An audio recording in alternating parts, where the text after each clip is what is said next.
السلام علیکم۔ جیسے کہ آپ جانتے ہیں کہ آج حج ہے، اللہ تعالیٰ حاجیوں سے یہ ان کی اس عبادت کو قبول اور منظور فرمائے جو انہوں نے اللہ کی رضا کے لیے اپنے گھر سے نکلے، اپنے مال لگائے اور اللہ کی رضا کے لیے وہاں پہ پہنچے، اللہ کے حکم کو پورا کیا۔ اللہ تعالیٰ ان کی اس عبادت کو قبول فرمائے، ان کے گناہوں کی مغفرت فرمائے، بخشش فرمائے، اور اللہ تبارک و تعالیٰ ان کے صدقے میرے اللہ پاک ہماری بھی مغفرت اور بخشش فرمائے۔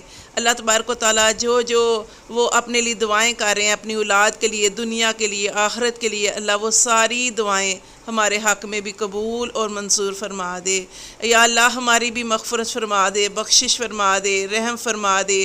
یا رب کریم ہمیں دونوں جہان کی کامیابیوں سے نواز دے، اور میرے رب کریم آئندہ سال ہم سب کو بھی اللہ عز و جل اپنے گھر کی حاضری نصیب فرمانا، ہمیں بھی حج کی توفیق عطا فرما دینا، اور اللہ یہ سفر ہمارے لیے آسان فرما دینا۔ یا